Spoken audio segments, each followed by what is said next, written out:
Antonio Spurs with 3 first-round selections this year.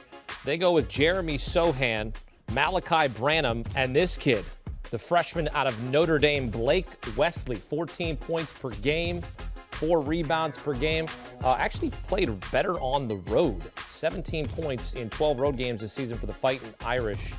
Led Notre Dame in scoring as a freshman, and now headed to San Antonio to play for Greg Popovich. So certainly some development there for this young man. Look, San Antonio, what do you think of the night so far as they add Blake Wesley, their 3rd first-round selection? Another wing player that can guard multiple positions, especially, the 1, 2, and 3 spot. Had his game this year when Notre Dame upset Alabama in the first round of the NCAA tournament. Has ability to shoot the ball, but this kid is going to be a really good slasher. He made 54 threes last year, but only on 30% shooting. Sometimes a little wild and erratic.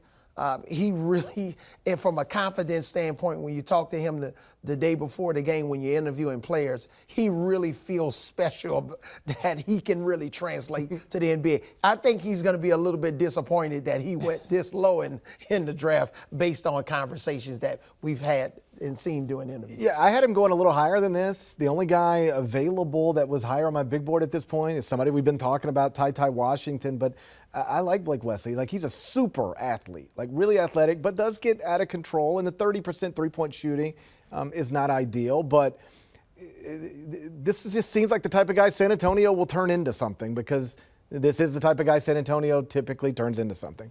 I think he's going to spend some time in Austin. I think he's going to go to the G League. San Antonio's got a lot of young perimeter assets right now. They've kind of got to pick and choose who they're going to invest in. Somewhat surprised that they kept all 3 picks. I wouldn't have been surprised if they'd moved one. Blake Wesley, someone who really took advantage of a big opportunity this year with Notre Dame, because he was flying under the radar. And in that summer that was canceled with the pandemic, we didn't play, and so most people didn't know Blake Wesley. He's from that area in Notre Dame. He went to the hometown school. Most people had no idea he'd be this good this quickly, exceeded all expectations. But as we've said, he's a little wild, he's long, he's athletic, he's got kind of multi-dimensional playmaking tools, but not polished, and I don't think he's going to be kind of trustworthy enough for that San Antonio system, at least initially. He's going to take some seasoning. All right, let's take a look back at a trade earlier in the first round. At the time, we didn't have all the details about what the Knicks gave up. Do you want a sports network that delivers everything that matters about the game? The highlights, the picks, the instant analysis, no yelling, no fake debates, no politics. Hit the subscribe button and never miss a moment.